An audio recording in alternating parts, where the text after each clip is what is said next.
Hai semua, kembali lagi di channel aku, Nang Official. Gimana kabar kalian hari ini? Aku harap kalian semua dalam keadaan sehat ya, dan dalam keadaan finansial yang jauh lebih baik daripada sebelumnya. Sekarang kan kita lagi sering dengar nih tentang orang yang ngebahas tentang resesi 2023. Nah, makanya di video kali ini aku bakal coba ngebahas apa sih resesi ekonomi itu dan gimana cara kita menghadapinya. Karena memang resesi ekonomi ini bukan hal yang sepele, tapi kita juga tidak perlu untuk terlalu panik. So, aku bakal jabarin apa aja dan tonton video aku sampai habis ya, teman-teman.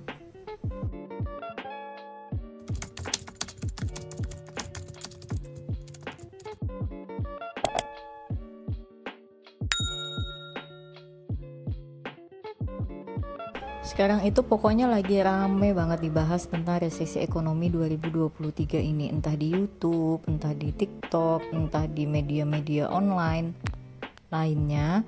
Nah, makanya kadang tuh kayak agak ngeri ya kita ngedengarnya, kayak was-was banget. Tapi kalian sadar gak sih ketika awal COVID, ketika masa-masa COVID di tahun 2020 itu sebetulnya kita udah masuk ke masa resesi itu.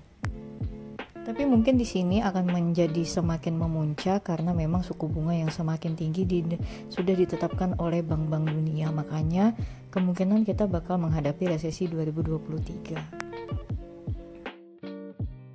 Sebelum masuk ke cara menghadapinya, kita harus tahu dulu nih apa sih yang dimaksud dengan resesi ekonomi. Mungkin di luar sana teman-teman pada sering dengar kata resesi, tapi mungkin belum tahu apa artinya, apa maksudnya. Jadi bakal aku coba jabarin.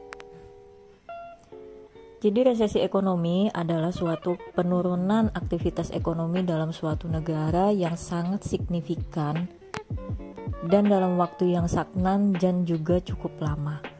Dan kondisi penurunannya ini berlangsung secara terus-menerus, secara berbulan-bulan, bahkan sampai bertahun-tahun. Nah, kenapa aku bilang ketika masuk masa COVID itu dulu kita juga udah termasuk dalam resesi, karena ekonomi kita nggak bertumbuh, bahkan menurun, dan banyak kegiatan masyarakat yang dibatasi. Nah, mungkin di resesi 2023 menurut aku nggak sekelam itu kalau menurut aku pribadi. Kenapa? Karena tidak ada COVID. Kalau COVID itu yang menyebabkan kita nggak bisa aktivitas. Nah, ketika resesi mungkin orang-orang tetap akan bisa beraktivitas, pedagang tetap bisa berdagang, pegawai kantoran tetap bisa ngantor. Makanya mungkin yang akan kita hadapi itu adalah tentang kenaikan-kenaikan harganya, tapi diri kita ini bisa menghadapinya dengan baik karena kita tetap bisa bekerja, kita tetap bisa berdagang, kayak gitu. Beda hal dengan ketika waktu masa COVID, kita sama sekali nggak bisa apa-apa, betul-betul di rumah aja, sampai digalakan di rumah aja, sampai akhirnya banyak muncul orang yang bisa menciptakan hasil dari rumah aja, entah dari hobi, entah dari game-game online, itu makin banyak pokoknya. Makanya menurut aku masih bisa insya Allah kita hadapi selama pemerintah tidak menahan kita untuk di rumah aja seperti masa COVID. Setelah tahu pengertiannya, kita masuk ke ciri-cirinya suatu negara itu bisa mulai dikatakan resesi ekonomi. Yang pertama adalah neraca pertumbuhan ekonomi itu mengarah ke arah negatif, bukan positif. Lalu yang kedua, menurunnya lapangan pekerjaan, banyaknya PHK massal. Sekarang udah banyaknya perusahaan-perusahaan startup yang melakukan PHK. Lalu yang ketiga yaitu adalah produksi dan konsumsi itu nggak balance. Jadi dalam hukum ekonomi, produksi dan konsumsi itu harus balance, pembeli dan penjual itu harus ada. Karena jika produksi terlalu berlebihan, maka harganya akan turun kalau memang konsumsinya tidak ada. Akhirnya harga barang akan jatuh, banyak perusahaan-perusahaan yang akhirnya bangkrut. Tapi ketika tingkat permintaan konsumsinya akan meningkat banyak, kayak di masa COVID tuh kita sangat banyak membutuhkan masker, sampai harga masker itu gila-gilaan, sanitizer, desinfektan, semuanya harganya menggila karena tingkat konsumsi yang meningkat tapi produksi tidak mencukupi. Belum lagi kalau orang-orang yang nakal, oknum-oknum yang nakal yang nimbun-nimbun barang. Nah, makanya produksi dan konsumsi itu harus seimbang, nggak boleh produksinya kebanyakan dan nggak boleh juga konsumsinya kebanyakan. Setelah tahu dari pengertiannya, terus ciri-cirinya gimana resesi ekonomi, nah sekarang baru kita masuk ke poinnya nih, gimana cara kita menghadapi resesi ekonomi ini. Yang pertama yaitu kita harus menggunakan uang secara lebih hemat dan cermat dalam membelanjakannya. Utamakan kita yang belanjakan itu adalah untuk kebutuhan dulu. Jadi ketika resesi ini bukan juga kita itu betul-betul menahan uang kita dengan tidak berbelanja, karena tujuan pemerintah menaikkan suku bunga agar bisa menarik uang yang terlalu banyak beredar di masyarakat agar inflasi itu bisa turun. Makanya kalau kita juga terlalu menahan uang nggak berputar, ekonomi nggak berputar, juga bikin inflasi nggak turun-turun, suku bunga jadi nggak bisa naik-naik, nggak bisa turun juga, kebalik. Makanya penting kita tetap melakukan belanja supaya ekonomi tetap berputar, tapi belanja dengan wajar. Hindari belanja-belanja untuk hal-hal yang konsumtif, yang nggak penting. Nongkrong-nongkrong mulai dikurangi. Kenapa? Karena kita nggak tahu kondisi pekerjaan kita ke depannya gimana. Lalu yang kedua yaitu kita harus menyiapkan dana darurat. Nah ini yang sering aku bahas kan setiap aku bikin video. Penting banget dana darurat itu disiapkan. Biasanya aku nyaranin sekitar 6 bulan pengeluaran kalian itu kalian kumpulkan. Tapi kalau bisa untuk menyambut hal yang mungkin buruk ini, resesi ini yang mungkin terjadi, tapi semoga aja nggak terjadi. Tapi alangkah baiknya kita udah nyiapin duluan, itu kalau bisa dikali 12 biaya pengeluaran kalian.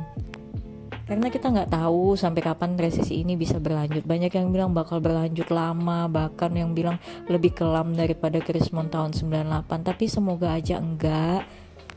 Karena apa? Karena negara kita termasuk negara komoditas, sehingga kita ini udah terbiasa bisa makan seadanya. Dari tanaman-tanaman aja atau dari sayur-sayuran aja kita bisa makan, nggak perlu yang mahal-mahal. Lalu yang ketiga yaitu siapkan asuransi kesehatan, contohnya kayak BPJS aja kalian punya. Karena sehat itu mahal banget biayanya untuk berobat. Jadi kalau misalkan kita udah punya cover BPJS atau kalian punya asuransi lainnya, itu sangat membantu nanti ketika memang ada apa-apa. Kalian jadi berobat itu cukup gratis, cukup kalian yang udah kalian bayar iuran tiap bulan kan itu udah bisa mengcover biaya pengobatan kalian yang jauh lebih besar. Lalu yang keempat, coba lunasi utang. Bagi teman-teman yang punya utang kayak KPR atau utang-utang lainnya yang suku bunganya meningkat nggak rata. Kenapa? Karena kan pemerintah ini menaikkan suku bunga. Jadi kalau utang-utang teman yang suku bunganya ini bakal meningkat ke depannya mengikuti suku bunga bank, maka dia akan bertambah dong biayanya. Makanya kalau memang bisa dilunasi dulu atau minta restrukturisasi kepada lembaga yang meminjamkan uang ke teman-teman atau minta keringanan, coba dibicarakan dulu. Lalu untuk yang selanjutnya, yang kelima, mulai coba teman-teman cari penghasilan tambahan. Jangan cuma berpaku pada satu penghasilan aja atau pekerjaan aja. Karena aku pernah dengar kata orang itu, kalau kita cuma bergantung pada satu gaji saja, maka kita selangkah menjadi miskin. Memang penting banget kita ini buat punya sampingan-sampingan atau istilahnya side job, supaya kita kalau ada apa-apa di satu pekerjaan masih ada job yang lain buat nge-cover biaya kehidupan kita. Atau side job itu buat membantu kita mempercepat memenuhi dana darurat kita kalau misalkan uang dari penghasilan utama kita itu nggak mencukupi buat ditabung. Lalu yang keenam adalah tetap berinvestasi, tapi investasi kepada produk-produk yang liquid, yang aman, contoh kayak reksadana, deposito, saham juga pilih saham-saham yang masih aman di era resesi yang dia nggak bakal kenapa-napa. Karena cara kita buat menghadapi inflasi itu bukan dengan menahan uang kalian, karena semakin tinggi inflasi, semakin tinggi suku bunga, maka nilai uang kalian itu akan semakin jatuh. Maka caranya adalah kita harus investasikan supaya menjaga nilai uang kita. Mungkin tidak investasi itu tidak seketika membuat kita kaya, tapi menjaga nilai uang kita supaya bisa menyesuaikan dengan kondisi nilai uang sebenarnya di akan datang. Kalian bisa belikan emas yang paling mudah kalau memang nggak paham tentang reksadana, deposito. Emas juga pilih yang logam mulia.